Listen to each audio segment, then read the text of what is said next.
You decide to keep your cool or keep quiet,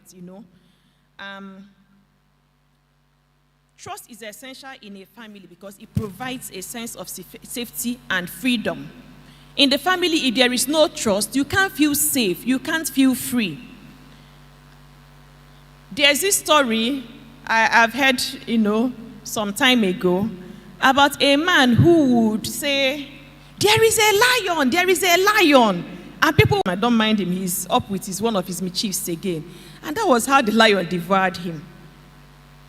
And eventually, it's just because he lied, he was not honest. People could not depend on him. People could good, smooth, healthy relationships. Imagine, let's say my colleague is working with me closely to the point that he comes into my house. And then I don't trust him with my food. Imagine how uncomfortable I will feel in the house like this. And people get put off. People don't want to relate with you because they don't understand that. So building trust is very important.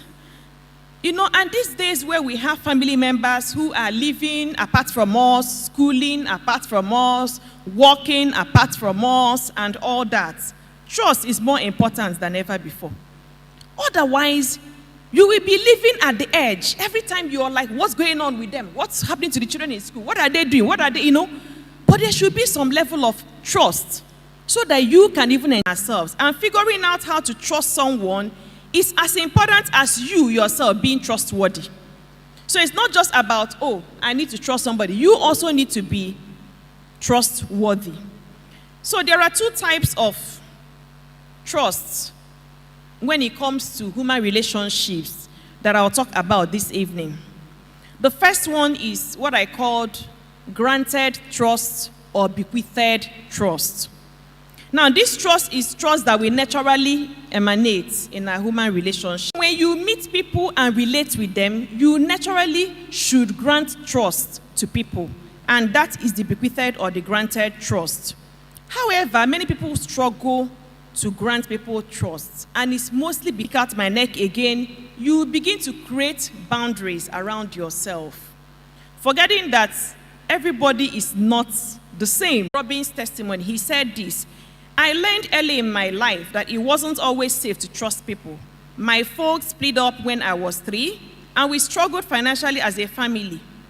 Based on where and how I grew up, I found myself in some difficult situations.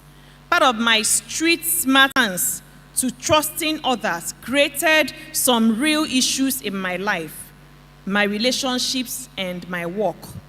For some time, but it may not work all the time, and it will not work most of the time. So we need to be able to get ourselves, we need to be able to be willing. He's a live chapel that he was attending, 2, he said, the pastor trusts me. I know Daddy may not even remember this, but he said that, I am accepted. I said, don't mind them, that is how they behave. He could have used those words too. But that would have been very damaging because that may have shown him the way out. Praise the Lord. So, Michael Bernard Beckwith, he calls doing this consciously, to be consciously naive. Create a real sense are evil, and you need to tread cautiously with them. And so exercise the caution. But I'm just saying that for other brethren, and truly for not. And so, actually usually difficult to build trust. But once it's broken, related school fees amount that you're telling your spouse for as the children's school fees, you may have bought property without telling your spouse. You may have lied about your age. You may have cheated against your spouse emotionally or physically. You may have withheld information that you had a child before.